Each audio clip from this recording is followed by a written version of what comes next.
Hi, Mrs. Heath here to do your read aloud. Today we are going to look at another nonfiction book that's going to show us real pictures and give us real information that's true and factual. That's what a nonfiction book is. And today's book is called Nature Spy, and you'll notice that it has lots of pictures of nature in it. And when you think about like an I Spy book, you're seeking and finding things. And so in this book, Nature Spy, the people are seeking and finding things outside in nature. I'm going to use my board to hold up my book because it's big. So I'm going to put it on my board and turn the pages from here. So Nature Spy, written by Shelley Rotner and Ken Chrysler.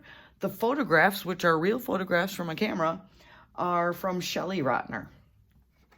Here we go, Nature Spy. My title page.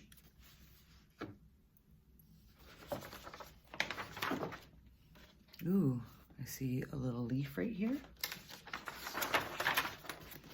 I like to go outside to look around and discover things. There's a little girl going outside. Let me move the camera a little bit closer so you can see. The page is really good. So there's a girl going outside.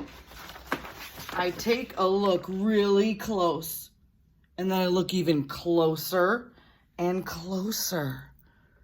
So she's really looking closely at things that she sees outside. That's a flower. My mother says I'm a curious kid. She calls me a nature spy. Sometimes I look so closely I can see the lines on a shiny green leaf. So she's seeing a leaf on a tree and she's looking really close to see all the lines on a shiny green leaf. Or one small acorn on a branch, or seeds in a pod. So it looks like she's opening a seed pod to see what's inside, and she's really looking closely at this acorn on a branch. I notice the feathers of a bird. And as she looks closely, look what the feathers look like. I don't know if we could get close to a bird like that. Or the golden eye of a frog. So here's the frog on a lily pad. She's looking closer and even closer at his eye. That's pretty cool looking. When you look closely, things look so different. Like the bark of a tree, or an empty hornet's nest, or the seeds of a sunflower, or even a rock. I wonder, have you ever looked at any of these things closely? Have you ever seen what the inside of a hornet's nest might look like? Or have you looked at the bark of a tree, or maybe even a rock, really closely to see what it looks like?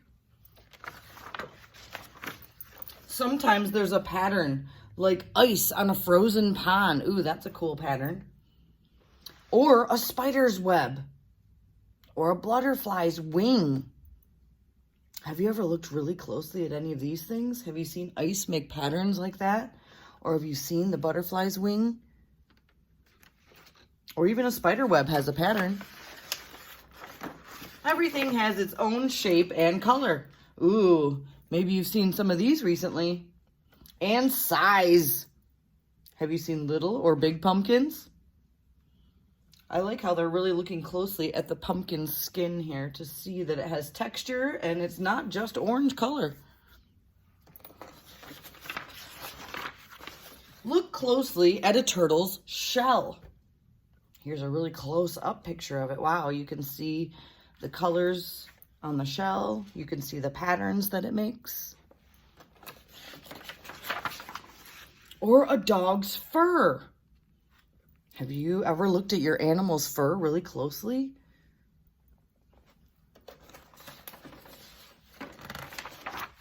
Or even raspberries, or kernels of corn.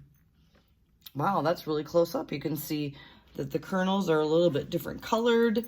They all have a little bit different shapes. They're not even in a straight line. I like that we're looking at things so closely. No matter where you look, up, down, or all around. Ooh, these are some of the things we've been looking at outside, all those leaves. There's always something to see when you're a nature spy. I agree. There is always something to see outside when you're a nature spy. So it makes me wonder, could you be a nature spy today? Could you go outside and find something that you really want to look at closely? I wonder what you'll see. I wonder what you'll find. I'd love it if you could tell me something you want to look at really closely. I hope you have a really good day. Bye-bye.